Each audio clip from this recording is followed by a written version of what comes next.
FM. Fresh news, smart talk, all day. The views and opinions of the hosts and guests are their own and do not necessarily reflect the position of the management and staff of Guardian Network.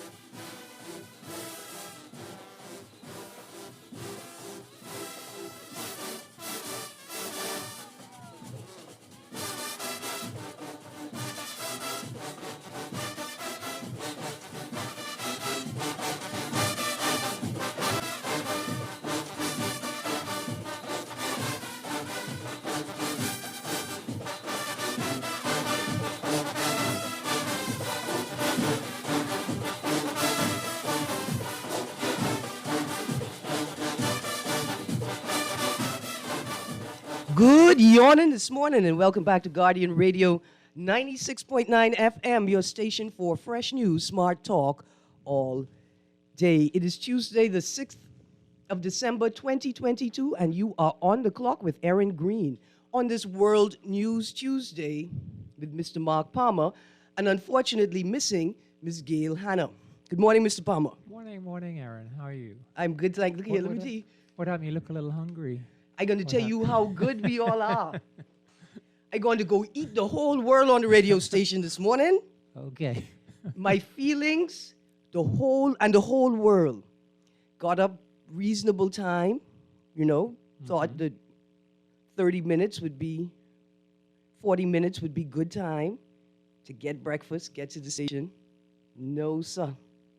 No, sir. Don't tell me you got caught in traffic. No. No? I mean, a sort of traffic.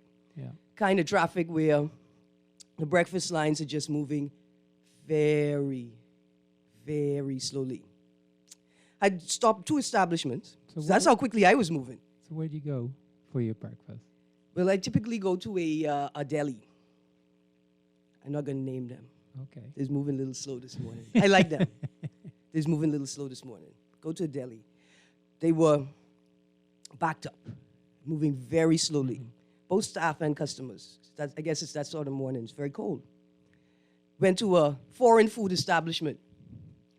I can no longer call it fast food. I think it should be against the law to call them fast food establishments. Dead food. I mean, that's another way, but I call them foreign, right? The FF, Yeah. foreign food establishments. Well, there's a little place down the bottom of Frederick Street North Yeah. where they do patties. But I went to get a patty. There was like 30 people. I couldn't even get my patty. Where do you park? You park right outside. On the sidewalk? No, where the jitneys park, because you're only going to be there for like a couple seconds, right? See, I can't go there neither, Mark. I can't go. So there's a place that I used to go that is relatively quick, but they don't discourage their customers from blocking the sidewalk, from parking in the road, parking on the sidewalk, making it difficult for pedestrians to move through.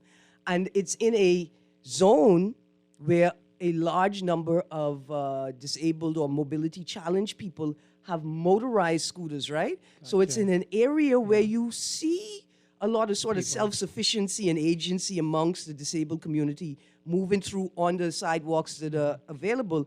But I cannot patronize it because it refuses to stop its customers from blocking the roadway, blocking the parking lot, blocking the sidewalk.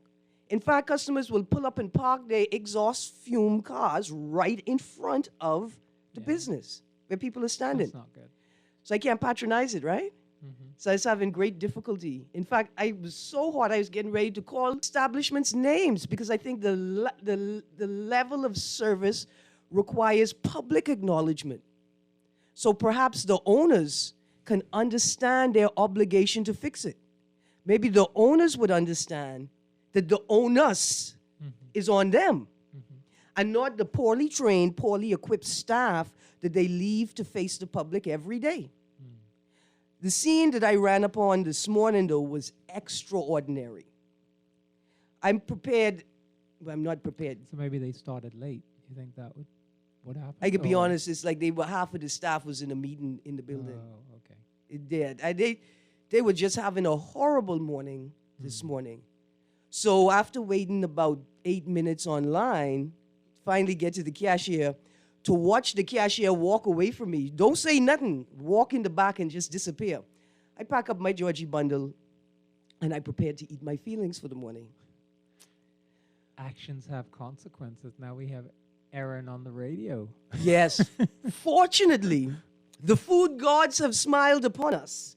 And Mr. Mark Palmer has blessed us this morning with a big bowl of starfruit and 2 giant plantain.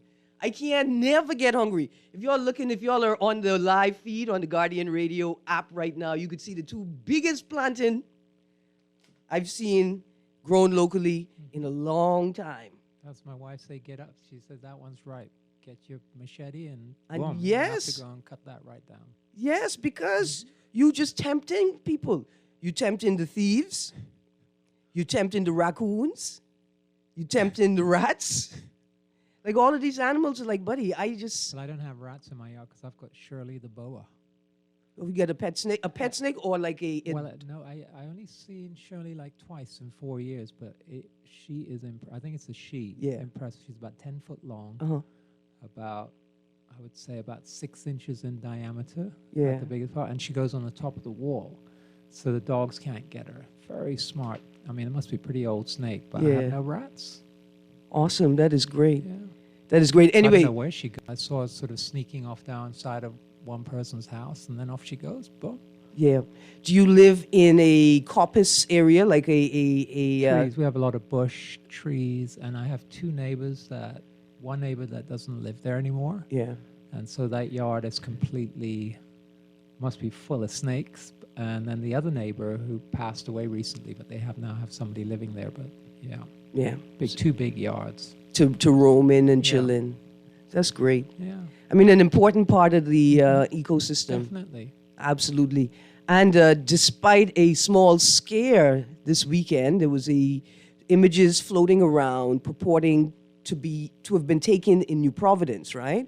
Of I think a eastern or western rattler snake.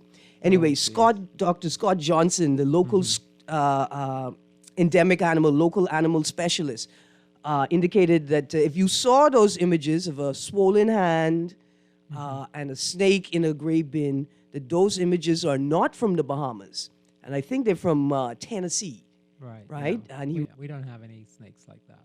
yeah, we don't have any venomous snakes in the Bahamas. So Why people so scared of snakes? You know, I mean, when I caught my first one, because it was in the yard, tried to save it from the dog, my wife and my daughter run inside the house screaming, burst into tears. I had the snake wrapped around my arm. I said, what's wrong? it's a cultural thing, you know. Yeah. It's They're more scared of you than you of them, really, technically. First of all, you can't tell me that. Okay. But what I do know is that I have to temper my fear, right? I Yeah. have to manage my emotions. I have to understand It's that a cultural one, right, it can't kill me, right? Unlikely to bite you either. Right. Neither. And it's my job to protect, if I have pets, small pets and animals, to protect them, right? It's not going to hurt me. It's not going to kill me. But also, like if you grow up as a little child, you know why a lot of people don't like roach and centipede? Because then they grow up and you sleep and you wake up in the middle of the night and there's roach on you. And you have a traumatic experience as a child, right? And that because Well, we all do. When I was living in Eleuthera, I was sitting on the toilet, right? And this foot-long centipede comes out the wall and crawling around, and you can't do nothing, right? You're just sitting there, and this thing is walking Stunned. around. I was like, oh, my God. Family Islands, right? You know about that, right? yeah. And that happened to me in New Providence. I woke up one night with a centipede crawling over my foot. Ooh. Ooh. Yeah. Yeah. Scary, eh? Horror story. But we managed to maintain the threat. I mean, I don't want to say on air that we killed the centipede, but I killed the centipede. It was a traumatic event. You know, the blackbirds like them, too. Yeah, I see one caught one and slowly eating it on But the listen, compost. we shouldn't be killing them, right? Because Put them outside, and then they let them feed the compost, let them do their work in your garden. But apparently centipedes eat little bugs, right? Like they're not the worst thing to have in your house because they're going to eat a lot of pests and help you keep your house clean. But, you know, in that space where we talk about where we develop the fear of these animals, right? Like, some of it is cultural, it's collective, it's stories that we tell, it's how we respond to stories about snakes as a collective, and then their personal experiences that we don't necessarily process properly, right? Or we don't process at all. Or sometimes we just push to the back of our brain and forget about until we encounter a similar situation and then have no idea why we are responding irrationally.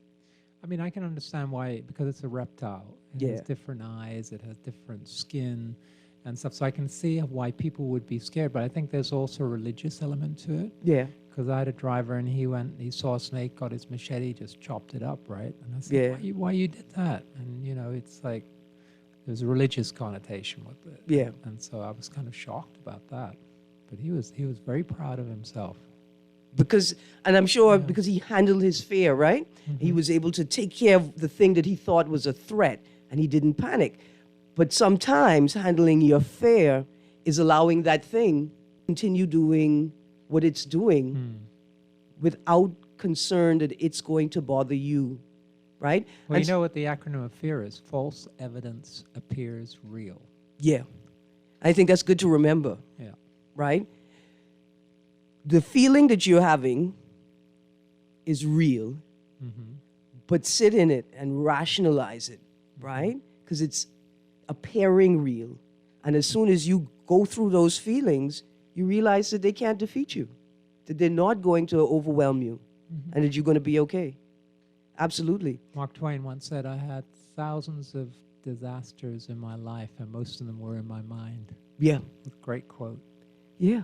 And I that's think a lot it. of people can relate to that, because a lot of stuff we make up in our minds. A lot of it.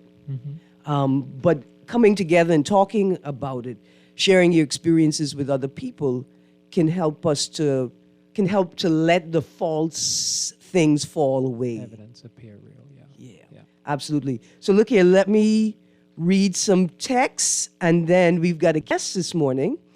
We are in 16 Days of Activism, the global campaign, and Alicia Wallace from Equality Bahamas is going to be joining us, and we're going to be talking about this year's campaign, and then we're going to be talking about a couple of the articles in today's paper. Okay. One about maternity leave, and one statement from Mr. Michael Pintard, the Honorable MP from Grand Bahama. Let's get to these texts. Mark, I got a text here that says, you're speaking too low, speak up. Okay. He on a starfruit high. Look here, and I haven't gotten there yet. He teasing me. All right. I got a text here that says, are the Saxons competing this Junkanoo? Buddy, look here. What? First of all, you want us to shut Junkanoo down, eh? I still waiting. Anyway, I still waiting to figure out how Valley Boys get back into Junkanoo. But if the other Junkanooers let them in, then it must be legit, right? It got to be legit if the other Junkanooers let them back in. So I ain't mad at that. But I can't have Junkanoo without the Saxons competing. And I guess that's what the rest of the Junkanooers said in terms of the Valley Boys and their absence from the Bay Street parades, right? Can't have Bay Street parade without the Valley. Who we could beat up on, Saxons, if the Valley are not there? I agree. Valley. Okay, another text. They feel like a fear of snakes is kind of instinctive too. Okay. All right. We got to explore that. Another text. Erin, I'm 30 and I'm terrified of snakes, centipedes, and frogs. I ain't got no shame to say I'm scared of them. If you want to rob me, just bring one of those 3. That's something, eh? Another text. Great show as usual. No Bahamian in the history of Bahamians is keep a snake as pets. Dear texter, you have not seen the videos, plural, of the snake charmer. There's a gentleman that walks around with at least 2 boas. Where? In Nassau? Yeah, man. In fact, there's a video of him jumping on a bus with the snakes, and everybody else jump off the bus at the same time. Some through the windows, some through the back door. Right? There's videos of him on the beach playing with the snakes. Oh, I gotta look at that. That sounds great. Yeah, man. Plenty Bahamians are into reptiles. You keep reptiles as pets. Okay. Yeah, man. This ain't Well, no. a friend of mine in England, he had one big snake, right? Yeah. And it got out the the aquarium. They kept it like, one of those tanks. And it disappeared for like 9 months. And they couldn't find it, right? And then one day it came back 9 months later, and they found it back in the, so it just disappeared somewhere. They looked everywhere. Male or female snake? I have no idea. Because, But I was staying with I them. bet It like freaked me out a little bit. it should have. I bet you 9 months later, Found a little mouse hole or something. paternity leave was over. Yeah. The snake came back to work. And they were like totally normal about it. Oh, yeah, the name of the snake gone. I said, really? Where? We don't know. All the people wild. I slept like a pot cake with my eyes open, my ear up, my eyes open, right? Yeah. Wow. Anyway, okay, let's get to Miss Wallace. All right. Good morning, Miss Wallace. Ah, boy, Miss Wallace. All right, we're gonna have to give Alicia a moment. Right. Perhaps she stepped away from her machine. Well, we're in 16 days of. Oh, good morning. How are you? Good morning.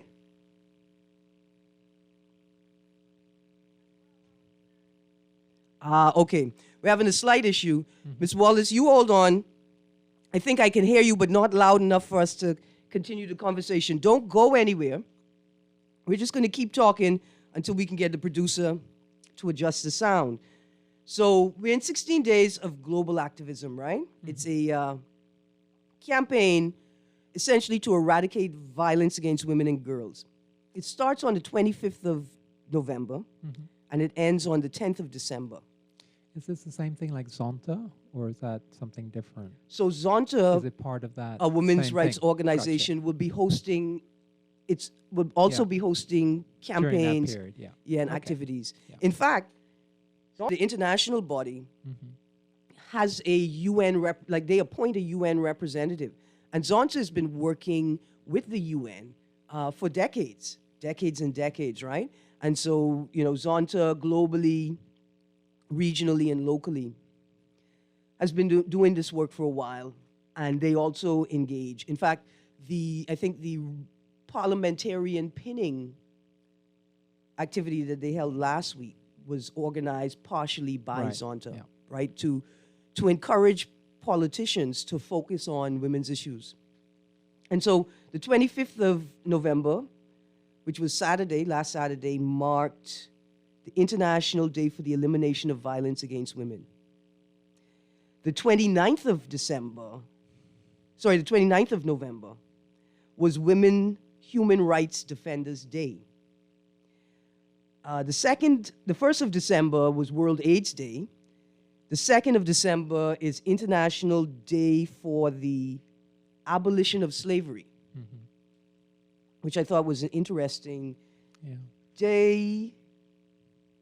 The 3rd of December, which I think is also an important day, is International Day of Persons with Disabilities, right? And I wanted to focus on that day Yeah. as well during this time, and that's going to be coming up soon. But I see, producer, we're trying to get Miss Wallace in the conversation. Good morning, Miss Wallace. Good morning. There we go. How are you? I'm doing well. How are you? I am good, thank you. It is great to have you joining us today. Today is also another special day in the 16 Days of Activism calendar. Can you tell us what today is? Yes, it is Femicide Awareness Day. Okay, and what is femicide? Femicide is the gender-based killing of a woman or a girl. So when women are killed because of their gender or sex or related to gender or sex-based discrimination or violence, that is called femicide. So it's not murder. It is murder, but it's not ordinary homicide. Right. We give it this name so that we recognize the systemic issues and the cause of the death.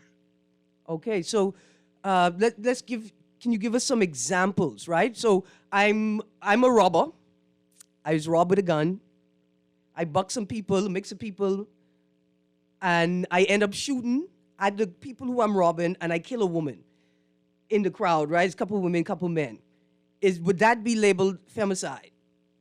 We would not consider that direct femicide, no. Okay. So it's about what the motive is or the cause of this violence that results in a death. So we hear a lot of stories about the killings of women and girls that are results of domestic violence. So we hear stories about women who, once they're killed, then we find out that, oh, they were in abusive relationships, that they went to the police multiple times. The family members say they tried to intervene, or maybe they didn't try to intervene, but they knew that the situation was volatile. So we know that there was ongoing violence.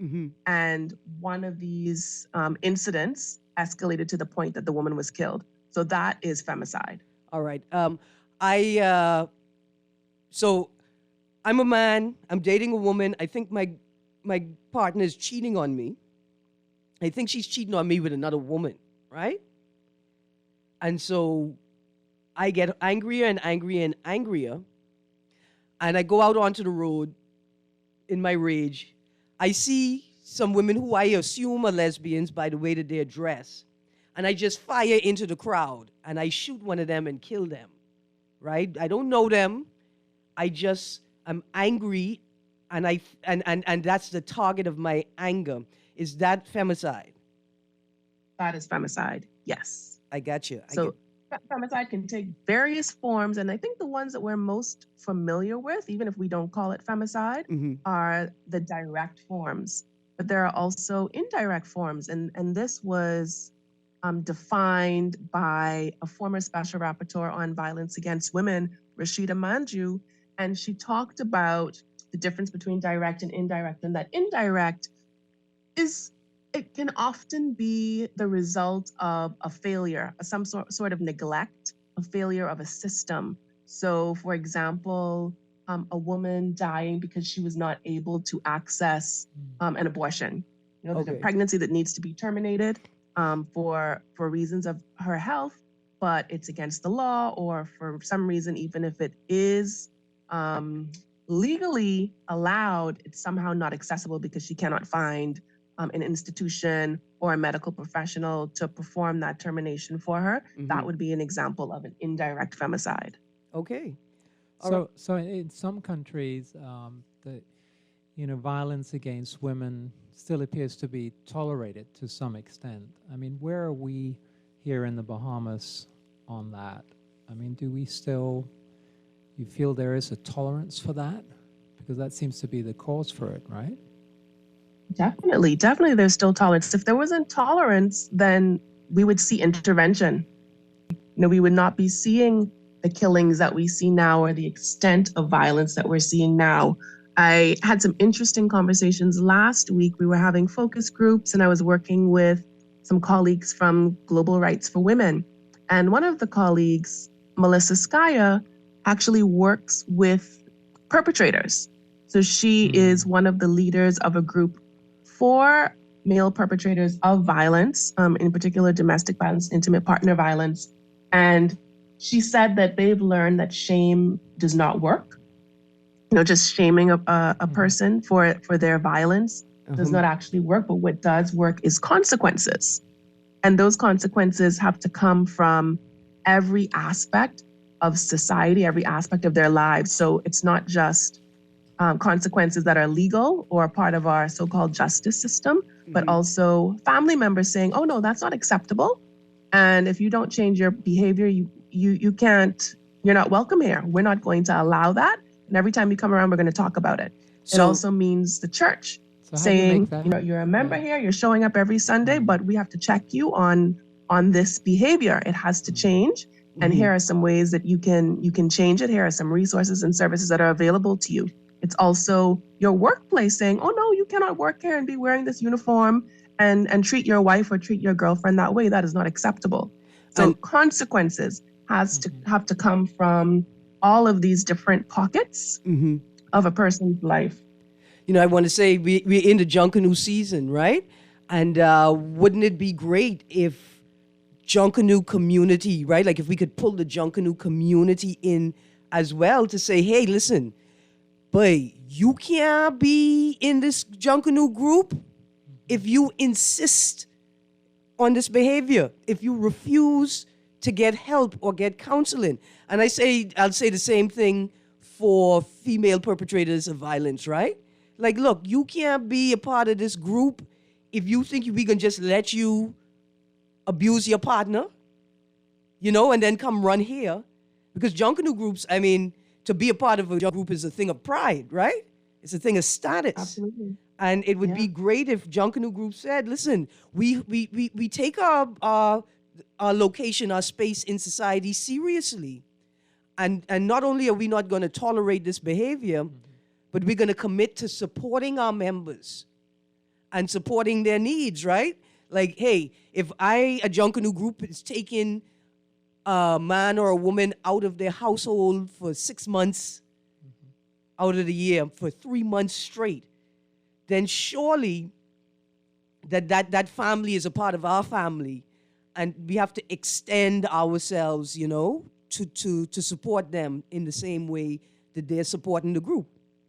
I mean, it just seems to me that we're always putting a Band-Aid on this, because one of the ways you look at it is, okay, we offer services to women, access to different services, but that's usually after it's happened. Yeah. So what Alicia's saying about the consequences is important. How do we get at the front end, and stop that kind of behavior and make it, and have we got that level of consciousness? I mean, we're supposed to be a Christian nation, right? This is supposed to be something that should be totally against, right? And so how do we create that change in consciousness that somebody will just stop themselves, right? Right. And say, I'm not going to do that. Or how do we make the connections, Ms. Wallace?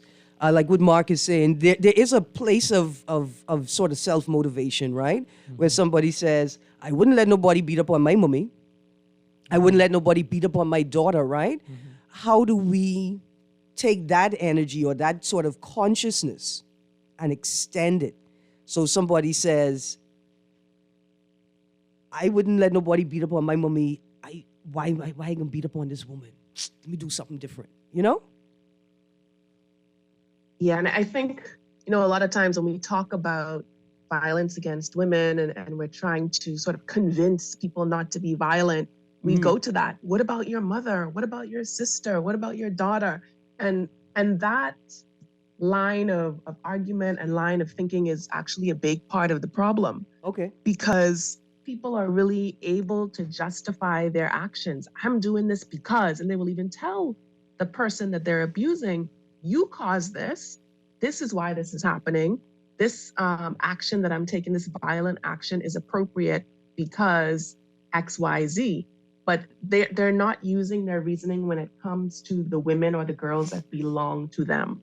And so that's a part of patriarchy, right? This idea that men have to protect women and girls. That's their job. Men and boys, they're supposed to be protectors, but really they're supposed to be protecting women and girls from what? From other men and boys.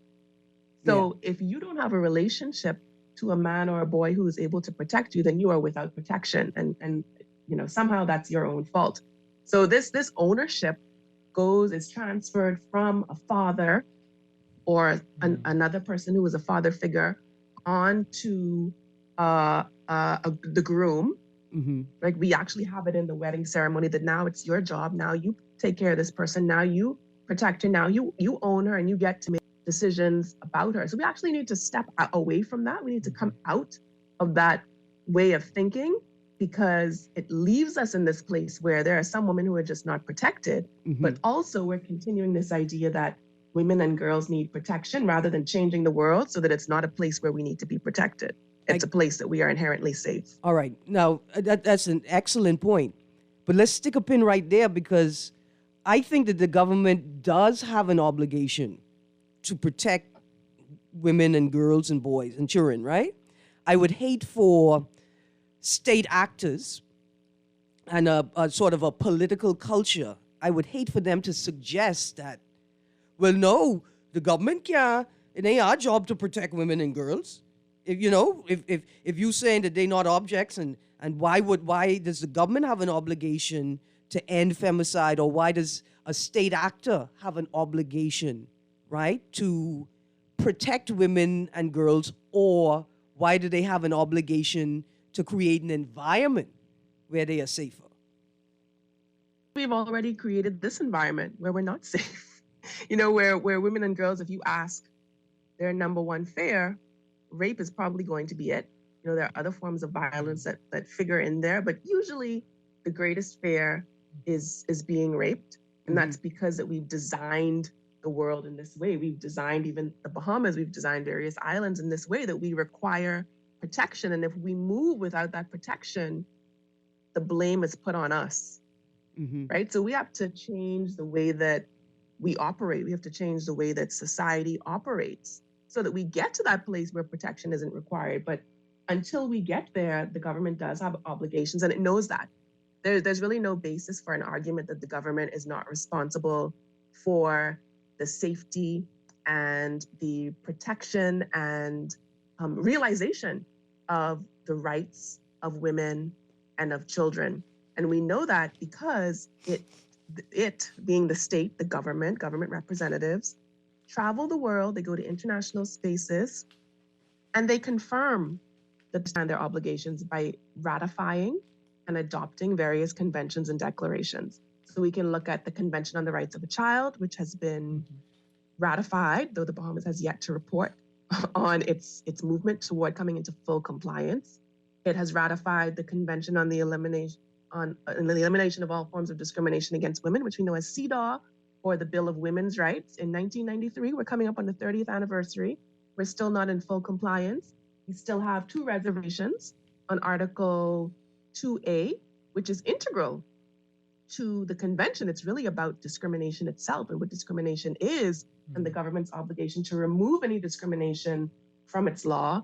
And the other reservation is on Article 9.2, which is on nationality. And we all know what is going on with the gender inequality in our nationality law, the quote-unquote failure of the 2016 referendum, and the promises that have been made by various administrations to make changes to our legislation to ensure that women are able to pass on citizenship at the very least to their children. And we have to understand that the government knows this. It's not arguing this in any spaces, except here, where it allows these issues, it allows the fact of human rights to be debated in the public space, in public discourse, and does not interrupt that debate by presenting facts. Human rights are real. Human rights are inherent. They are all dependent on each other. And as a government, as a democratic government, we are obligated to ensure that people are able to realize these rights. It's not that they don't exist. It's that we have not created the laws and the policies and the systems and made the resources and services available so that everyone is actually able to access those rights. Absolutely. Have you seen this morning's Tribune? Not yet. Ah, boy, I should have just forwarded this one to you. Pintard, change laws and protect women. We got to go to a break. Thank you, producer.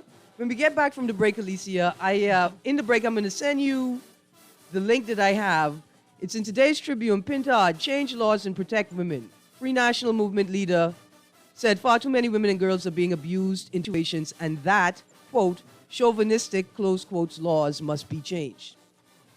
We're going to talk about that when we get back from the break. Stay tuned, Alicia, please. To the audience, stay tuned to Guardian Radio 96.9 FM. We'll be right back.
how important collecting your money can be to the success of your business. Start your relationship with Fidelity today so that we can show you the many options available to you with our merchant services. From click and pay options online to merchant terminals and e-commerce options. We're here to help your business succeed. For more details, speak to one of our business development officers at 356-7764 in Nassau or 352-6676 in Freeport. Visit our website at fidelitygroup.com or visit any of our branches.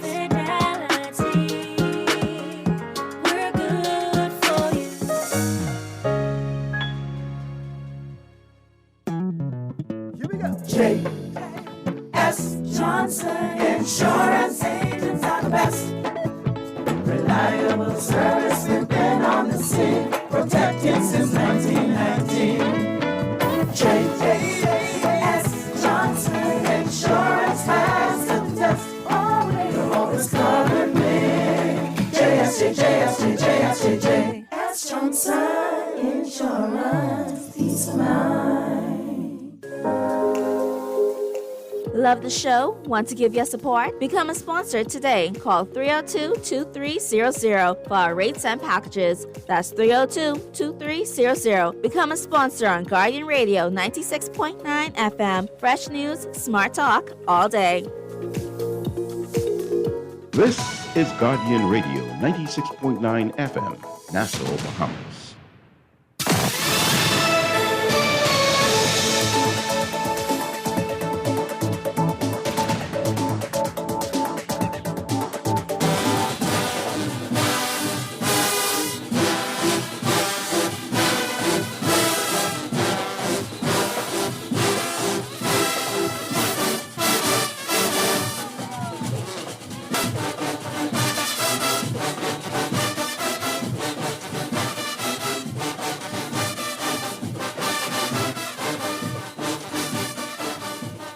Yawning this morning. My producer have the best dinner music. That's the music you eat your feelings to.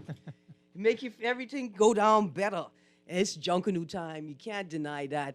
What a wonderful time of the year. Let's get back into this conversation with Miss Alicia Wallace from Equality Bahamas during 16 days of activism.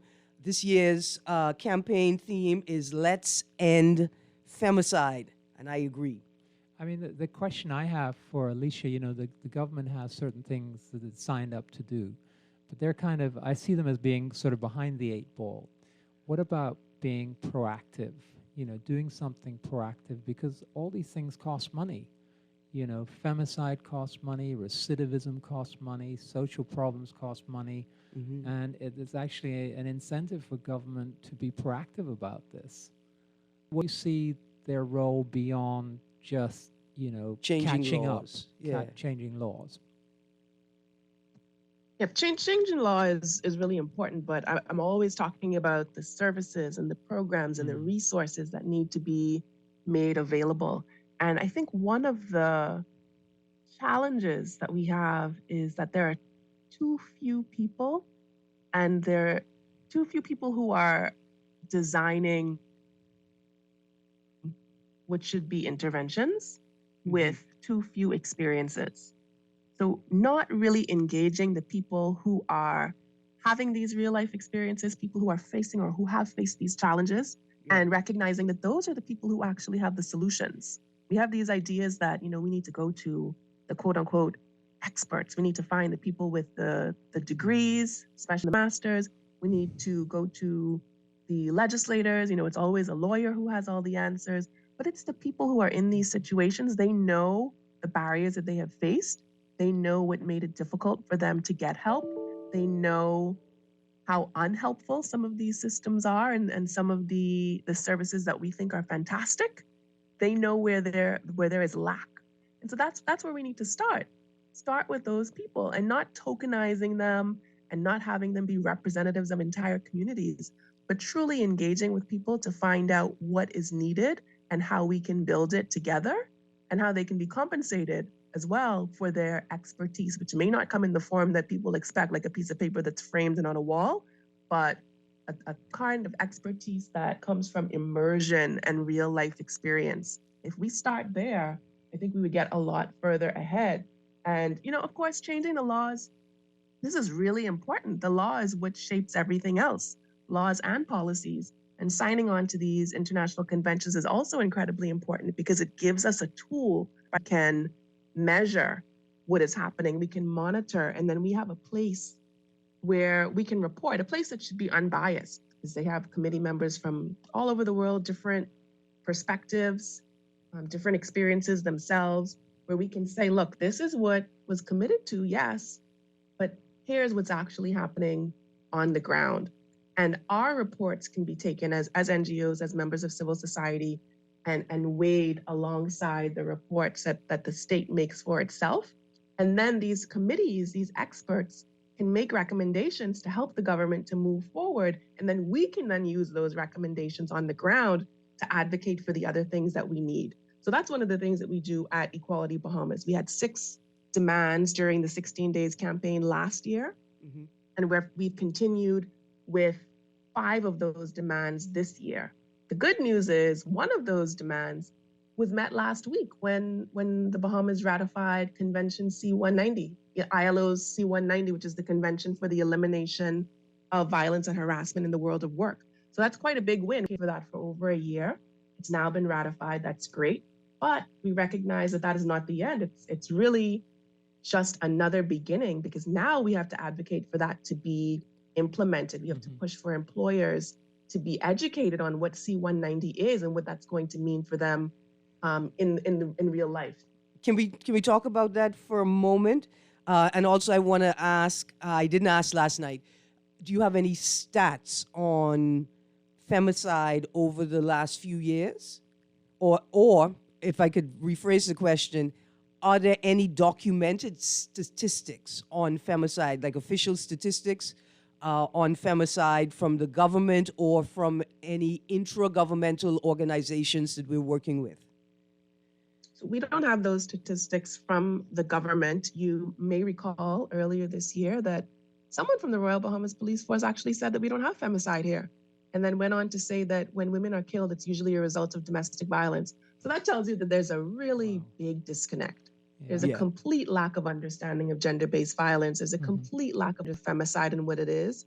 And because of that, we do not have proper recording. We do not have proper reporting on femicide. As far as the statistics over the last few years, that is one of our initiatives this year during the 16 Days campaign. We have lots of public events like we usually have, but we also have some private events where our team and members of our community that have consistently been showing up to our events, we're working to develop a femicide observatory. So we're looking at ways that we can actually collect this data, since it's not reported as femicide, but there are ways that we can look at what is reported to determine which of these murders, which of these killings are results of gender-based or sex-based violence. And actually this evening, we will be in conversation with Myrna Dawson, who is the director of the Canadian Femicide Observatory for Justice and Accountability. And that is housed at the University of Guelph in Ontario. And we're really excited to talk with her about what that looks like. How does it run, Femicide Observatory? What kind of data do they collect? What other kinds of research do they do? And then how do they use that to intervene and to prevent gender-based violence and ultimately femicide? And we're having this conversation as a learning opportunity and to help us to figure out how we as a civil society organization can develop a femicide observatory in the absence of our government and law enforcement doing what they need to do. So stats are always important, right? Because I did a little research. Apparently Honduras has the highest rate of femicide. I think it's 4.2 cases out of 100,000 women. Now, if we assume we got 200,000 women or women in the Bahamas, do you, just top of the hat, do you think we have more than 8 cases a year? I think so, yes. Wow. I do think we have more. And, in Latin America, they are in many ways far ahead of us, not just in the Bahamas, but in the Caribbean in general. But they have been using the word femicide and in some cases feminicide to describe these gender-based and sex-based killings of women and girls for a long time. And they are properly counting and recording, particularly in Mexico. They're doing a really great job. Last year, we had a fantastic conversation with a number of activists from different parts of the world. That event was called Femicide Around the World. And the recording can be found on our YouTube channel, which you can access at Equality242.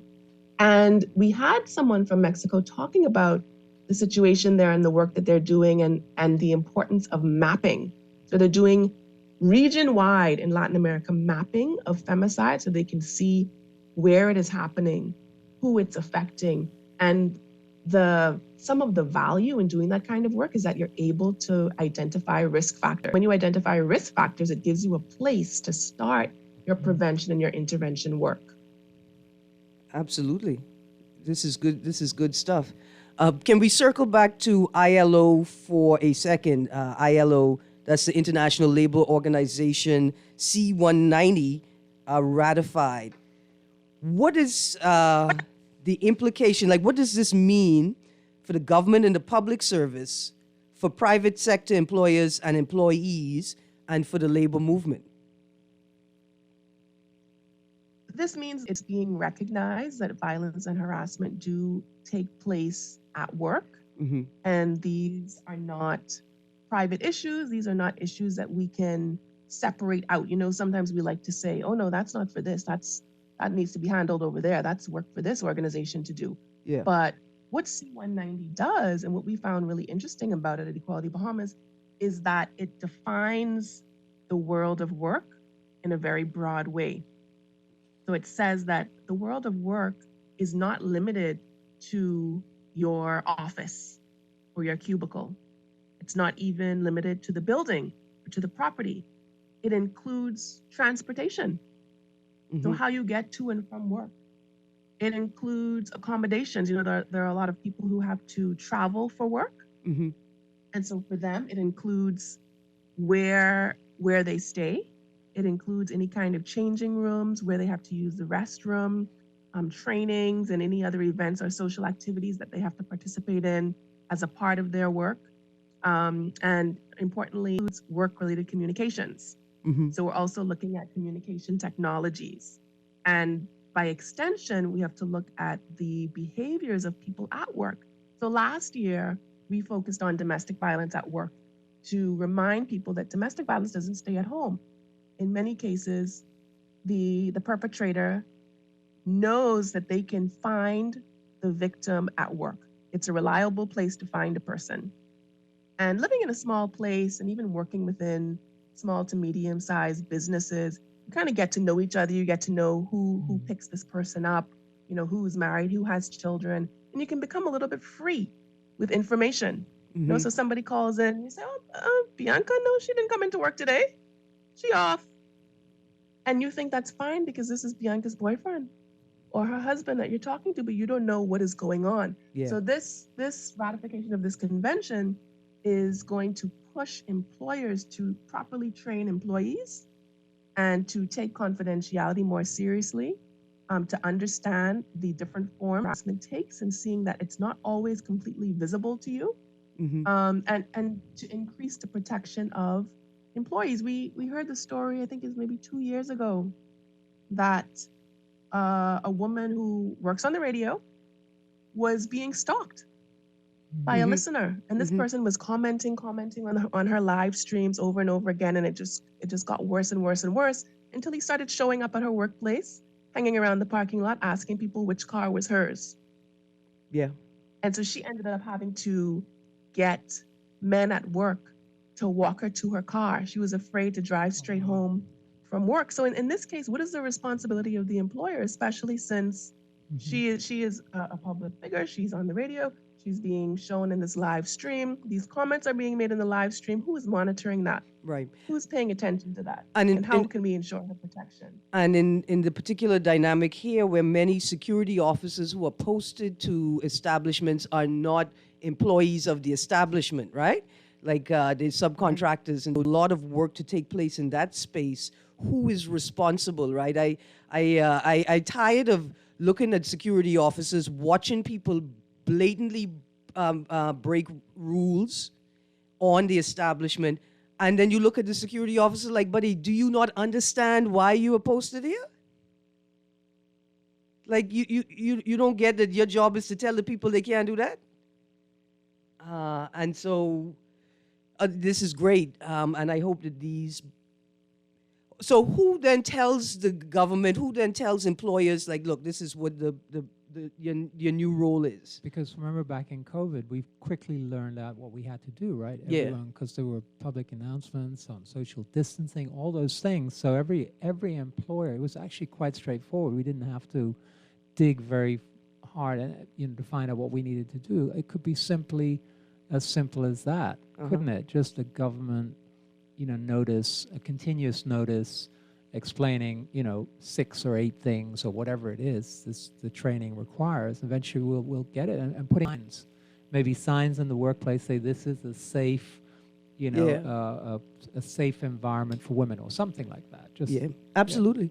Ms. Wallace, I got 2 texts here. It wouldn't be an Equality Bahamas show if we didn't have a couple of hot texts. So I'm going to read these 2 texts. The first one is, everything she's talking about needs to be offered to same-sex people. Offer them counsel because that's a state of mental sickness, God knows. That's ungodly.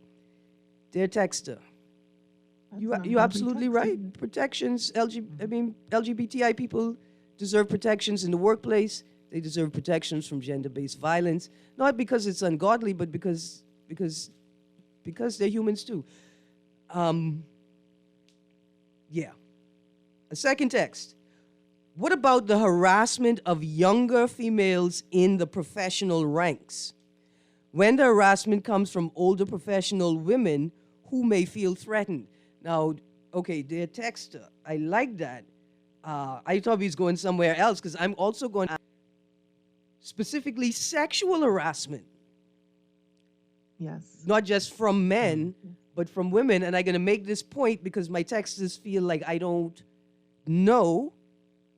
We do know. We do know that we've had some predatory women. In fact, we do know it seems like there's maybe a clique, a culture, similar to the culture of predatory men, right? Let's not act like it's something, on its own. But we're going to acknowledge that. And we've seen that not just in professional spaces, but we've seen it in the sporting world as well, right? And so, have you found any literature? Like, are there any countries that are openly, that are not just focusing like on men harassing women, but are saying, listen, we acknowledging that we got same-sex harassment as well. Are there any countries out there? Are there any models we could look to bring models home? There are some countries that are moving toward more gender-neutral language.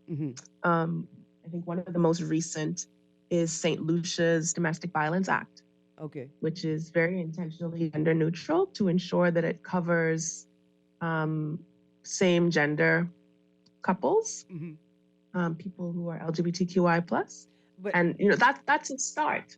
Yeah. Sexual harassment, I have to look back at our laws to see, but I think that it's specific to the positions of the people, so employer versus employee. Yeah. And a lot of sexual harassment law is about sort of top down. Yeah. There are a few that look at employee to employee as well. Okay. But certainly this is not something that should be, there should not be a distinction between genders because sexual harassment is sexual harassment. Yeah, absolutely. Absolutely.